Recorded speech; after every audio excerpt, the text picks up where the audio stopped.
Pang isang instance, same pa rin na news outlet, 'di ba? Yung na-post din ni SAS, no? Kung saan, 'di ba? Breaking natin, nagtanong din si Attorney Torion tungkol doon sa tangkang pagpapasabog, 'di ba? Doon sa negotiation ng isang abogado. Na nagtanong si Attorney Torion, ayaw naman sumagot ni Torre, dinadala niya sa social media. At the same time, dito rin, napatanong din sa SMNI. Dahil nga, mismong lawyer ng KOJC, yung kausap nung police officer na yon na sanasabi na dapat makipag-negotiate within 2 hours, kung hindi nyo isusuko, pasasabugin. Talagang galit yung abogado na KOJC missionary din, member and worker din diyan po sa KOJC. No, ngayon, after nun, naglabas, no, ng balita agad itong taga Philippine National Police Regional Office 11 kung saan nagpalabas sinasabi na isa na naman pong kasinungalingan ang pinapakalat ng KOJC tungkol dun sa pagpapasabog. Sabi, fake news daw. Okay? Same din. Nag-video pa nga One News din yun Tapos, same na news outlet, no? Si kaibigan ni Boss Dada, si Gretchen Ho, nag-report. At doon sa kanyang report, sinabi niya na nandun siya mismo nung nagkaroon ng argumento ang police officer at yung KOJC lawyer na tungkol nga doon sa negosasyon na tangkang pasasabugin yung mismong cathedral. Ang tanong, bakit hindi niya pinuna itong Police Regional Office 11 na nagsabi na fake news ang KOJC na mismo siya nandoon nung nagkaroon na ng argumento. Nandun pala yata siya sa kampo kung di ako nagkakamali. Nandun siya sa kampo kasi sabi niya, narinig niya. No, witness siya doon sa nagkaroon ng negosasyon na tangkang pasasabugin. Bakit hindi nila kinorek yung kanilang kasi nilabas din nila sa kanilang platform na ang pagsasabi ng Police Regional Office 11 na fake news daw. Ang KOJC fake news daw yung ipinalabas na balita. Pero siya mismo, first hand, nagsabi na yun ang plano. Talagang sabi ko nga sa iyo, Admar, twisted na talaga. Kaya nga ako sa aking vlog, lagi kong sinasabi doon sa mga nanonood sa akin na pag every time na meron silang mga balitang na babasa, nakikita, napapanood sa mga media, galit na galit sila. Kaya ako sinasabi ko na lang talaga na huwag nyo nang panoorin kasi yung credibility nila talagang wala na O sa akin, masasabi ko na talagang kasapakat na sila dito sa sindikato ng ng pagbabalasubas sa Kingdom of Jesus Christ Kasi even sa mga makikita mo na itong mga media na to, they are so full of themselves. Mantakin mo ang biktima dito, KOJC, tapos sa mga press conferences, parang lumalabas na sila pa yung biktima, na sila yung nahaharas, na sila yung blindsided, sila yung walang information. Pero ang dami-dami nilang binabalita sa kanilang mga news outlet. Wala daw silang information parang lumalabas na for the past 2 days, doon pa lang sila nagkaroon ng access dito.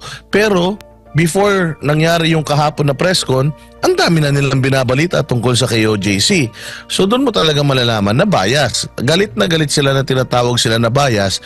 Pero di ba Banat Bay, kapag isang side lang yung kinuha mo at ibinalita mo, bias yun? Actually, alam mo, ang natin dito, sa tingin ko takot lang sila na masuspinde. Di ba? Kasi nga, yan yung sample na ginawa ng kamera at ng NTC sa SMNI. Pag ikaw nagbalita ng totoo, pag ikaw yung balita mo ay hindi pabor sa kanilang amo na si Tamba, siguradong tanggal ka sa himpapawid o kaya ikaw ay masususpend. Kasi isipin nyo hanggang ngayon nga yan pa lang Yan pa lang, it's against the law na yan 'di ba? May prangkisa pa rin ang SMNI hanggang ngayon. Kasi batas yan, hindi pwedeng bawi-bawiin yung basta-basta. So inikutan nila yan, pinasuspend nila sa NTC. Ganon sila kalupit. Wala nang batas-batas. Kaya alam ko, yan na yan yung pananakot ng kamera sa kanila. I-report nyo ng pabor sa amin o pabor sa gobyerno or else, may SMNI kayo. Yun ang dating nun Kaya expected mo na yung mga media na yan, ganyan. Aside from sigurado ako malaki ang ano niyan, ang allowance niya mga yan. Di ba, kung maaalala ninyo, doon pa lang sa pag nagkakaroon na ng trip ang presidente, kasama sila sa eroplano, sagana sila sa pagkain, sagana sila sa hotel, ganun eh. Nung panahon ni Pangulong Duterte, kaya galit na galit yung Malacanang press cartel na yan. Dahil hindi ganun eh. Yan ang isa sa tinanggal ni Secretary Andanar nun eh. Yung kaugaliang. Ang pribileyo. Nung panahon before PRRD. Nung tinanggal yun, kaya tuloy lahat ng press cartel, ng Malacanang press cartel, tinitira si PRRD. Ngayon, happy na uli sila. Di ba? Malaki na yung nabubulsa uli nila. O syempre, naturalmente, hindi sila kukontra. At gusto nilang manatili at magtagal ang administrasyon na to. Yun eh. Kaya sigurado tayo dyan na lahat ng i-report niyan against sa mga Duterte. At dito sa KOJC. So parang lumalabas ngayon, partner, survive muna tayo. What? Paano ba? 2028 lang yan eh. Parang gano'n lang. Survival mode lang. Oo, parang buhay-buhay lang muna. Ganon din ginagawa natin dito ngayon, partner MJ, na yung mga tao dito, nawala na actually yung galit nila sa mga pulis. Parang namumuhay ngayon yung mga tao dito na kasama na itong mga pulis na to na nandirito. Balita ko nga, balak nilang mag-celebrate pa din nung anniversary kahit na nandito itong mga pulis na ito eh. So doon talaga natin makikita na mga Pilipino talaga matiisin eh. We make do kung ano yung nandiyan dyan. Kasi talagang sobrang pangit talaga ng mga nangyayari ngayon. Hindi naman natin mapalayas itong mga hinayupak na ito. Makakapalang mga mukha nito eh. Parang mga pinaglihi yata sa alpombra mga pagmumukha nito kaya hindi napupudpud eh. So anong gagawin natin? Alangan na may stressin natin sarili natin. Di pabayaan na lang natin na nandiyan sila. Tapos tayo, na lang, tuloy ang buhay, hindi ba?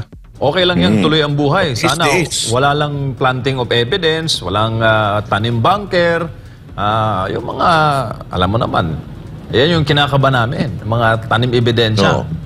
Sana wala naman. Pero alam ninyo, sa galing ninyo, sa galing ng mga members ninyo, walang makakalusot eh. Kasi kahit saan natin korte ipakita itong mga nakukuhanan nyo ng mga footages, kapag kabukas meron silang natagpuan, kahit sinong judge, tanga eh, kung maniniwala rito sa mga pulis na to na may matatagpuan sila dyan na nakabulastugan eh. Kung may matatagpuan sila dyan, unang 2 araw meron. Pero kung 1 linggo ka na, tas ang matatagpuan mo, matatagpuan mo, bala, granada, naglulukuhan tayo dyan. Sa dami ng ipinasok nila dyan na hindi nila idinaan sa scanner, kayang-kaya mo na talagang questionin yung kredibilidad noong mga itinanim nila dyan na kung ano-ano, kung magtataniman sila. Kaya naririnig naman tayo nitong mga tolongges na ito, wag nyo nang pangarapin dahil kitang-kita kayo ng mga lente ng mga kamera namin, mapapahiya lang kayo. Pag ginawa ninyo yan, naku po, mawawala kayo sa serbisyo, yung inyong mga amo, pakuya-kuya-kuy, pakanta-kanta, pag-retire, makukuha yung mga retirement benefits sila, tapos kayo, makakasuhan kayo, matatanggal kayo sa trabaho, ang ending ninyo, maging mga gun for hire kayo. Kaya parang awa nyo na, wag nyo nang pangarapin na gumawan at magtanim ng kung ano-ano dito dahil huling-huli kayo.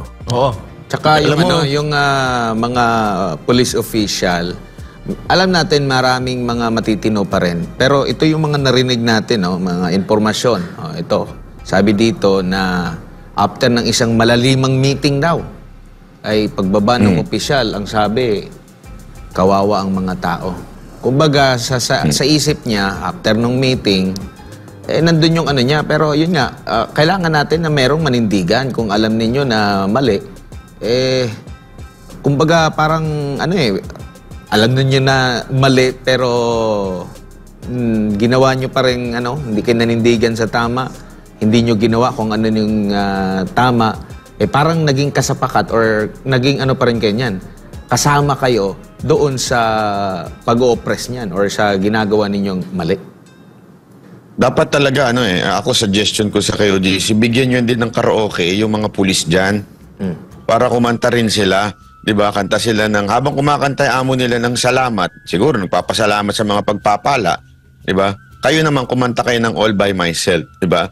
At least pag kumanta kayo ng All by Myself, kayo na lang. Tapos kumanta rin kayo ng Please Release Me and Let Me Go. Banat Bay, kailangan palagay ko mag-imprenta itong mga taga KOJC nung lyrics nung kanilang mga worship songs para masabayan na lang nitong mga pulis. Malapit na rin para nilang at least pag memorize. tumutugtog yan, pag tumutugtog yan, masabayan man lang nila. Mag-enjoy sila, baka sakali magsibait yung mga yan, di ba? Nanonood ba yung mga pulis ngayon dito sa atin? Oo. Ang lakas natin nung kausapin. ang lakas nung speaker eh. Kaya nga minsan pag bumababa ako diyan, may nagdi-disguise ako, nagwiwig ako. Bakit? Epektibo naman, Boss Dada. Di ka naman napapansin. Hindi. Kasi alam mo naman, pag nagwig ako, kamukha ko si Beyonce. Yung mga Buti pa yung si mga pulis dyan. Buti pa si Father doon sa Cebu. Mas nakakaalam pa doon sa mga di ko alam kung naiintindihan niyo yung binabanggit niya. In Cebuano kasi yung niya eh. Ang sabi pa nga niya dito, nagtataka siya dahil bakit daw yung detector nakaka-detect ng chamber pero hindi ma-detect kung saan ang daanan. Kasi nga ng dumaan sa kung saan eh. Hindi doon sa check, di ba? Hindi, ako kinakausap ko lang yung mga pulis dito. Alam mo, kayong mga pulis, may mga pamilya din kayo eh. Di ba? Meron din kayong mga mahal sa buhay. Yung amo ninyo, panoorin ninyo, pinost ko sa Facebook ko. Tingnan nyo kung anong ginagawa. Habang kayo nagpapakapagod, nagpapakahirap at haharap sa kaso, in the future, yung amo ninyo, ang saya-sayaw. Paakbay-akbay na lang. Di ba? Paakbay-akbay, pakanta-kanta ng salamat habang kayo nandyan nagpapakahirap. Kung ganun lang kung gayon pala, yan ho ba ang pinasok ninyo? Yan ho ba ang pinangarap ninyo sa buhay nyo? Maging alila ng mga ganyang klaseng tao? Alam mo ba, Banat Bay, napakagalante ng mga banateros sa community. Dahil kanina nag-ambag-ambag sila para tayo ay makapagbigay ng hamburger ba? Waxis burger. Siyempre gusto natin sila. Oo, so binigyan natin sila ng Waxis burger itong mga kapulisan. Umorder tayo ng 100 mahigit na Waxis burger. Ibinibigay natin sa kanila, ayaw nilang tanggapin. Bakit daw? Kasi daw, pinupukpok daw sila, binabaston daw sila ng mga opisyal nila pag tumatanggap sila ng galing sa mga taga-KOJC. Grabe naman yun. Oo, kaya nga sabi ko, hindi natanggapin nyo yan kasi hindi nyo naman hiningi. Para yan sa inyo. Kasi nga, kailangan natin mabuild yung relationship ba? Kasi hindi naman tayo magkakaaway dito eh. So, konting lang yan, konting token lang yan. Ayaw talaga nila, Banat Bay. Alam mo ginawa ko? Iniwanan ko dun yung kahon, tas lumayo ako siguro. Nahihiya sila dahil may camera. Ayun, awa ng Diyos. Lahat sila, kulang na lang sumot doon sa may kahon. Kasi, sana naman, itong mga opisyalis na itong mga pulis na ito, pabayaan nyo na magkaroon ng magandang samahan yung mga nandirito. Kasi kung gaano pa kayo katagal dito, di ba? At least man lang, maging magkakaibigan tayo rito. Kasi, yung mga amo ninyo, palibasa, masasarap ang buhay nila. Kasi nakikita ko ba pinapakain sa kanila dito, ha? O sige. Sa Sunday, pupunta po ako dyan. Yung mga kapulisan, pag day off kayo ng Sunday ng gabi, mag-inuman tayo sa labas. Sa labas ha, wag dyan, bawal siya kay OJC. Doon tayo sa labas, mag-party tayo. Bumawi tayo doon sa boss nyo. Tayo naman na magkantahan, walang video, walang camera. Painumin ko lang kayo. Anong gusto ninyo? Bawi naman tayo kasi minawalang niya na kayo ng mga boss nyo. Pambihira kayo, pinahihirapan. Tapos sila pakanta-kanta. Huwag kayo mag-alala. Gusto nyo, dalhin ko pa mo ka girls para may entertainer. Magkantahan tayo doon, di ba? Uy, 5,000 yan, Banat Bay. Ay sus, kaya natin yan. Kasi, pambira, kawawa naman sila. Diba? Kawawa naman kayo na yung boss ninyo, relax doon, paakbay-akbay pa, O relax, kakanta-kanta pa. Tapos kayo nandyan. Diba? Babawi ako sa inyo. Kayo naman, kayo ang ililibre natin. Kain tayo. Anong gusto nyo? Magbudol-budol pa tayo. Lahat ng pagkain kakainin natin. Para maramdaman ninyo na hindi kami ang kalaban nyo.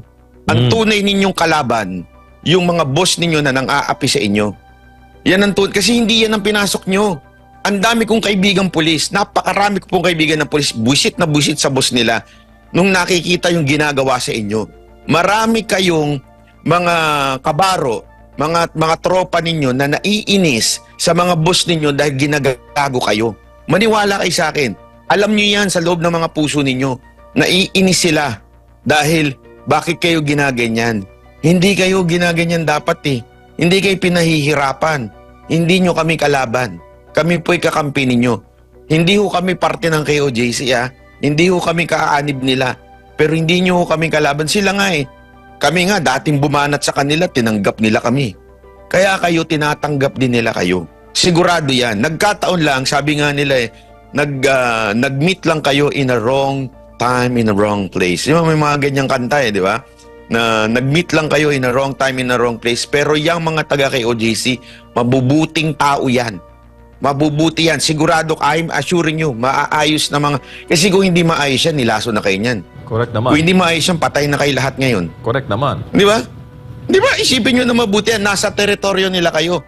They have the legal way na anong ginagawa ninyo dyan? Hindi, illegal na yung ginagawa ninyo eh. Yung pag-serve ng warrant, hindi ho yan forever na o-occupy mo yung place. Kung talagang lalabanan lang kayo, merong legal basis ang mga taga KOJC pero hindi nila ginagawa dahil mahal nila kayo. Tandaan niyo yan. Yung mga amo nyo, hindi kayo mahal. Ginagago lang kayo. Ginagamit lang kayo para makuha nila yung reward nila. Ayun. Yun lang yun. Yun. Boss Dada, partner Banat Bay. Mukhang mabiyahe pa ito si Banat eh. Yun na ba yung uli mong mensahe sa ating mga kababayan ngayong Biyernes ng madaling araw? Mga kapulisan, magkita-kita tayo dyan ha. At pagka labas tayo, tas doon na lang tayo sa labas. Magkantahan din tayo dyan. Lugi kayo eh. Boss Dada. Ako naman, ganun pa rin. Araw-araw magkakasama naman kami dito ng mga pulis na yan. At nakikita naman natin na itong batches na ito, Banat Bay, hindi na talaga katulad ng mga kasindemonyo noong mga unang nandirito. Oo, at nakikita rin natin mas malinis na itong mga nandirito kaysa doon sa yung mga nauna kasi yung mga nakauna talagang mga balasubas eh. Pero itong mga to nakikita natin na mas okay. Sana, kasi alam ko rotation yan eh. Sana yung mga yun hindi na bumalik dito. Dahil pagbalik ng mga yun dito, naku po, hindi natin alam. And sana rin, sa mga kapulisan natin, sumunod naman tayo sa batas. Kasi kaya kayo nandito sa compound na to dahil merong court order na pinapahanap itong mga akusado. Meron din na lumabas na court order na sinasabing huminto na kayo sa mga ginagawa ninyo. So ano ba talaga? Sumusunod ba kayo talaga sa korte o hindi? So dapat po dito at saka isa pa yung mga sundalo na nandirito ngayon na parang ginastify pa ni Gibo Teodoro yung presence ng mga militar dito. Alam nyo, kayo na lang talagang inaasahan ng mga Pilipino Dahil ang pulis, wala na tayong tiwala. Dahil dito nga sa ginagawa nila, wala nang batas-batas sa kanila Sila na ang batas. Umaasa tayo na ang militar ang magsasagip sa atin pagdating nung panahon na talagang hindi na natin alam kung kanino tayo lalapit. Kung hindi tayo kayang proteksyonan ng mga kapulisan natin at ng Estado, ini-expect natin na yung mga sundalo ang magpoprotekta sa karapatan natin at sa safety natin. Ang problema, kung pati ang military magpapagamit dito sa politika ng mga nandiyan sa gobyerno against etong mga Duterte at mga kaibigan ng mga Duterte, ano na mangyayari sa Pilipinas niyan? Hindi ba? Kawawa naman ang mga Pilipino kung kayo na mga inaasahan namin, kayo pa yung magra-riding in tandem para gahasain kaming mga Pilipino. Kaya sana sa military, huwag po kayong pumayag na magamit po kayo sa politika at sa mga pulis naman. Sana po kung alam nyo na pong mali, sana na po ninyo, siguro may ka-stand. Siguro umuwi na kayo, umalis na lang kayo. Kasi marami pa naman siguro kayong trabaho makukuha kaysa naman binababoy lang kayo ng mga hepe ninyo. Binibilad kayo sa araw kahit hindi naman necessary. Pinapagawa kayong, kung kailan tanghaling tapat, doon pa kayo pinapagawa ng barricade. Na hindi naman necessary dahil etong mga taga KOJC, hindi naman mga bayolente. Siguro sa 6 na araw at magpipitong araw ninyo nang nakikita na itong mga taga KOJC ay mga maayos na tao, sana naman i-consider ninyo itong request namin na bigyan at ibalik sa kanila itong compound at bigyan sila ng maibalik yung kanilang normal na pamumuhay. Hindi ba? So yun lang ang ating kahilingan dito sa mga kapulisan natin at syempre sa militar at sa mga taga KOJC.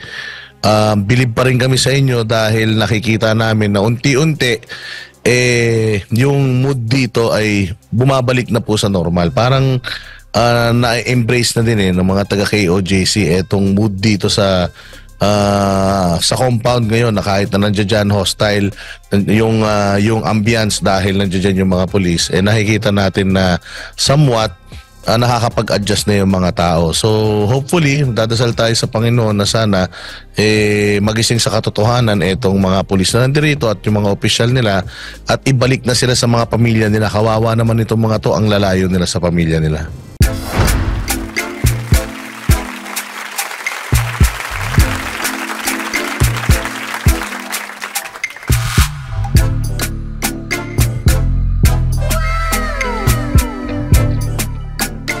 The next performance will start momentarily.